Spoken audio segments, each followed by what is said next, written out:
All right, today we are tackling a topic with absolutely zero room for error: heavy vehicle wheel safety. We're going to walk through the 5 key principles you have to master before you even think about touching a wheel nut, because trust me, getting this wrong isn't an option. Let's dive in. And this quote right here, it says it all. A wheel coming off a truck at highway speed is one of the most terrifying and dangerous things that can happen out there.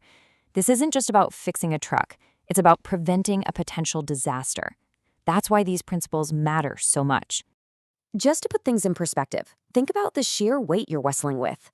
A single wheel and tire assembly on a heavy vehicle can top out at 120 kilos. This is not like working on a car. This is a massive piece of machinery that demands your respect and your full undivided attention. So, how do we stop that from happening? Well, the answer isn't just being careful, and it's definitely not luck. It's about having a rock-solid system.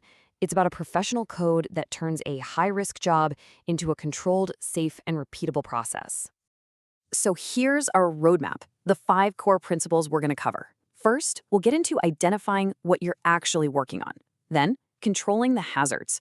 After that, we'll cover why you must follow the manufacturer's blueprint, how to inspect every single component, and finally, how to finish the job like a pro.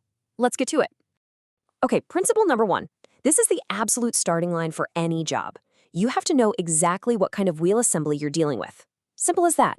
You can't service what you can't identify. Generally, you're going to run into 3 main types out there: disc wheels, cast spoke wheels, and demountable rims. And they are not the same.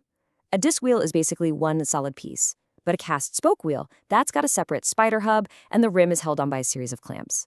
If you mistake one for the other, you're already on the wrong track. And this is precisely why getting that ID right is so critical. If you use the procedure for a disc wheel on a demountable rim, for instance, you are literally building failure into the assembly. You'll get the torque wrong, the sequence wrong, and it all leads to one very dangerous outcome on the road. All right, moving on to our second principle, controlling the hazards in the workshop. This goes way beyond just being careful. It's about a set of non-negotiable safety rules. This 3-step sequence is your lifeline. First, always deflate the tire completely before you start taking it off. You have to release all that stored energy. Second, if a tool is faulty, don't just put it aside. Tag it and isolate it immediately. And third, and this is a big one, always use a safety cage for inflation. No exceptions. Now let's be deadly serious for a second. An incorrectly put together multi-piece rim can basically become a bomb. It can separate with explosive, deadly force. This isn't a theoretical what-if scenario. It has killed people. Following procedure, especially with these rims, is literally a life or death situation. So you've identified the wheel, you've secured the workshop. Now for principle 3. You have to treat the manufacturer specifications like they're the law. They are not suggestions. You find them, you read them, and you follow them. To the letter, every single time. Now, the heart and soul of that spec sheet is torque. And this is not about just making a nut tight. No way. It's about applying a very precise rotational force to stretch the wheel stud just the right amount, which creates a powerful clamping force. Too loose, and the wheel comes off. Too tight, and the stud can snap. It has to be exact. And as a professional, you've got to be fluent in both languages of measurement. Some manuals will give you Newton meters, others will use foot-pounds.